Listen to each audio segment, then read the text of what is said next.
warahmatullahi wabarakatuh.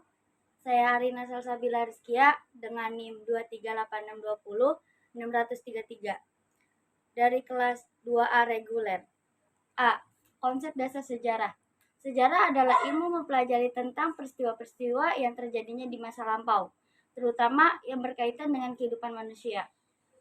Konsep dasar sejarah menurut Ibnu Khaldun menjelaskan pengertian sejarah dari dua sisi dalam dan sisi luar.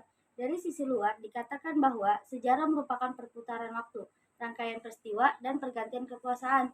Dari sisi dalam, sejarah adalah suatu penalaran kritis dan usaha yang cermat untuk mencari kebenaran, suatu penjelasan yang cerdas tentang sebab akibat, tentang asal-usul segala sesuatu, dan suatu pengetahuan yang mendalam tentang mengapa serta bagaimana peristiwa itu terjadi. B. Unsur-unsur sejarah. Setiap peristiwa yang telah terjadi merupakan sejarah, tetapi tidak semua peristiwa terjadi cerita sejarah. Yang pertama ada waktu. Sejarah selalu berkaitan dengan masa lampau, yaitu waktu telah berlalu dan tidak dapat diubah. Sejarah mempelajari urutan peristiwa dan perubahan yang terjadi dalam waktu. Konsep waktu dalam sejarah dibagi menjadi beberapa periode, seperti pensejarah, zaman kuno, abad pertengahan, zaman modern, dan zaman kontemporer. Yang kedua ada ruang. Peristiwa sejarah terjadi di suatu ruang, yaitu tempat di mana peristiwa itu berlangsung. Ruang dapat berupa wilayah geografis, seperti negara, benua, atau dunia. Ruang juga dapat berupa lingkungan sosial, seperti masyarakat, budaya, dan politik. Yang ketiga ada manusia. Sejarah adalah cerita tentang manusia dan kehidupan di masa lampau. Sejarah mempelajari bagaimana manusia berinteraksi dengan lingkungannya, bagaimana mereka membangun peradaban, dan bagaimana mereka menghadapi bagaimana tantangan. Sejarah juga mempelajari pemikiran, budaya, dan nilai-nilai yang berkembang dan masyarakat manusia. Yang keempat ada bukti. Sejarah dibangun berdasarkan bukti, yaitu sumber informasi yang dapat dipercayai tentang masa lampau. Bukti sejarah dapat berupa peninggalan fisik, seperti artefak, prestasi, dan bangunan sejarah.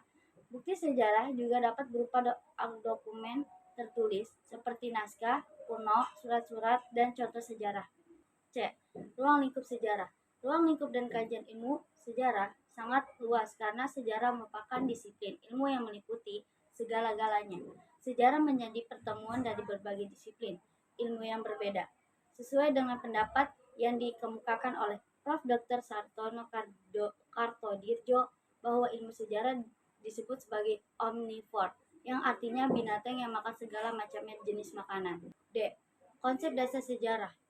Yang pertama waktu. Waktu merupakan konsep dasar dalam sejarah. Peristiwa tidak dapat dikatakan sebagai fenomena dan fakta. Sejarah tidak ada waktu terjadinya peristiwa tersebut, terutama waktu lampau yang menjelaskan sifat, bobot, dan warna dari peristiwa yang bersangkutan. Yang kedua ada alur. Konsep alur merupakan suatu urutan peristiwa atau urutan pengalaman sejarah masa lampau berdasarkan urutan waktu terjadinya. Atau dengan kata lain, alur merupakan kronologi dari waktu peristiwa atau pengalaman sejarah pada masa lampau. E. Tujuan sejarah. Yang pertama, untuk memahami bahwa masa lalu ada kaitannya atau berhubungan dengan masa kini dan masa yang akan datang. Yang kedua, untuk membantu memahami jati dari suatu masyarakat dan bangsa. Yang ketiga, untuk membangkitkan minat pada peristiwa yang terjadi di masa lalu yang membawa perubahan.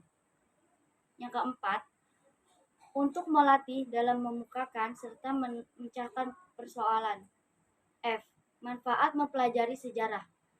Yang pertama, fungsi inspiratif. Fungsi di mana terjadinya suatu peristiwa akan memberikan dampak bagi pelaku ataupun yang menyaksikan sejarah.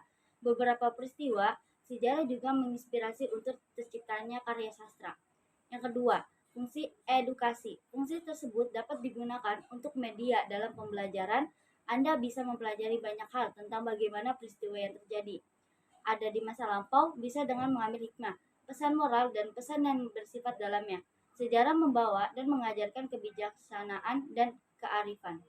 Jadi, kesimpulan konsep dasar sejarah adalah studi tentang masa lampau manusia menggunakan metode dan teknik dan berbagai bidang untuk memahami dan menjelaskan peristiwa masa lampau melalui analisis sumber-sumber primer atau sekunder. Ini membantu kita memahami bagaimana dunia berubah dari ke waktu dan bagaimana peristiwa masa lampau membuat dunia saat ini. Sekian, terima kasih dari saya. Wassalamualaikum warahmatullahi wabarakatuh.